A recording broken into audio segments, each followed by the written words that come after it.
आप मेहनत करके तो देखिए, ठीक है ना, आप अपनी पूरी ताकत इस पढ़ाई में लगा के तो देखिए, ठीक है ना, आप सेलेक्ट हो जाएंगे और उनको जवाब मिल जाएगा, ठीक है ना, बिल्कुल जी। अब देखिए बेटा, जिस व्यक्ति की हथेली में पाम क्रीज होती है, जिसकी आईक्यू लेवल कम होती है, उसे डाउन सिंड्रोम बीमारी है। ऐसे लोगों को मैं कहता हूँ, ठीक है ना, जो ऐसे लोग आपके ऊपर बेटा कमेंट करते हैं, उनको हो चुका है डाउन सिंड्रोम। हाँ देखिए मेरे प्यारे साथियों, डाउन सिंड्रोम जो है 21वां जो क्रोमोसोम होता है ना, इसकी ट्राइसोमी से होता है। व्यक्ति में 21वें गुणसूत्र की एक्स्ट्रा एक कॉपी आ जाती है। टोटल 21वीं जोड़ी में 3 गुणसूत्र हो जाते हैं। ऐसे व्यक्तियों में टोटल क्रोमोसोम 47 हो जाते हैं, क्योंकि 21वीं क्रोमोसोम की जोड़ी में होने चाहिए 2 और हो जाते हैं 3।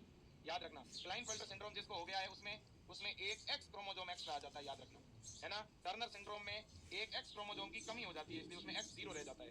थैलेसीमिया में हीमोग्लोबिन की अल्फा और बीटा दोनों ही चेन प्रभावित होती है ना, याद रख लोगे क्या। लेकिन क्रोमोसोम के नंबर बराबर ही रहते हैं भाई थैलेसीमिया में।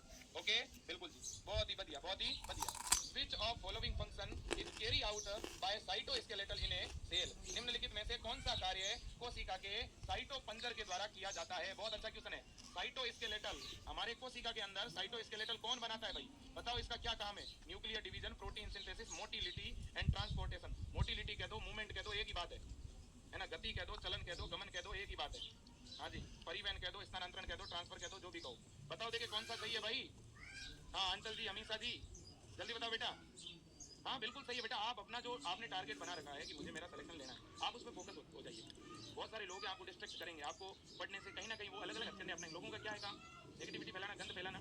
वो कुछ भी बोल देंगे, आप क्यों उन पर ध्यान देते हो। जिन लोगों ने अपने लाइफ में कुछ नहीं किया वो आपके ऊपर कमेंट कर रहे हैं और आप बहक रहे हो। ऐसे लोगों पर ध्यान ही मत दो ना। उन्होंने बुरा कुछ कह दिया तो आप फील क्यों करते हो। उनकी बातों को अपने दिमाग में हावी मत होने दीजिए, उनको बाद में दे देंगे जवाब।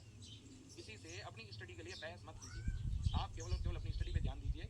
ऐसे लोगों को चुप करने का एक ही तरीका है, वो है अच्छी मेहनत, ठीक है ना। बिल्कुल बेटा, हाँ जी जल्दी बताओ, जल्दी बताओ, 8 में फिर क्लास शुरू हो रही है। इसका बेटा राइट आंसर होगा मोटिलिटी, मूवमेंट, गमन। याद रखना, जो साइटोस्केलेटल है वो गति के लिए रेस्पॉन्सिबल है, मूवमेंट के लिए बेटा रेस्पॉन्सिबल है, याद रखना। और आपने माइक्रोट्यूब्यूल्स नाम सुना होगा, माइक्रोट्यूब्यूल्स, है ना। और बहुत सारे फिलामेंट होते हैं हमारे कोशिका में, माइक्रोट्यूब्यूल्स होते हैं, है ना। यही तो साइटोस्केलेटल बनाते हैं, इनकी मदद से कोशिका में मूवमेंट होता है, कोशिका में गति होती है ना। ये बात आपको याद रखनी है ना। तो ये साइटो स्केलेटल है, ये बात याद रखना आप, है ना।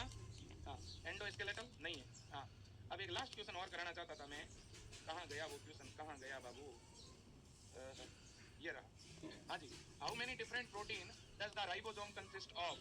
राइबोसोम में कितने प्रकार की प्रोटीन पाई जाती है बच्चों। एक जो राइबोसोम है ना, राइबोसोम 2 चीजों से मिलकर बनता है, एक तो प्रोटीन से और दूसरा आरएनए से। इन दोनों से मिलकर बनता है। तो इसने कहा राइबोसोम में कितने प्रकार की प्रोटीन हो सकती है, ये पूछा है। बताओ देखें, राइबोसोम में कितने प्रकार की प्रोटीन हो सकती है।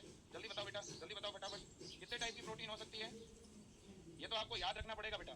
80 टाइप की प्रोटीन होती है, 80 प्रकार की प्रोटीन होती है। और राइबोसोम 2 टाइप के होते हैं, ये तो आपको पता ही है, 70S और 80S, है कि नहीं बेटा, याद रखना। और ये जो 80S है ना, ये याद रखना कभी भी प्रोकैरियोटिक में नहीं होगा, ये ओनली यूकैरियोटिक सेल में होता है।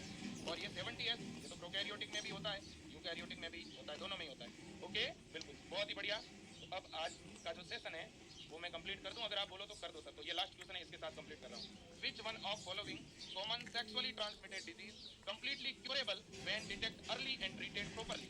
यानी इनमें से ऐसी कौन सी यौन संक्रामक रोग है जिसका जल्दी पता लग जाए तो उनको ठीक से उपचारित किया जा सकता है। बताओ देखें, ऐसी कौन सी जो है यौन संक्रामक रोग है, ऐसी कौन सी एसटीडी है जिसका स्टार्टिंग अगर पता चल जाए तो पूरी तरह से इलाज संभव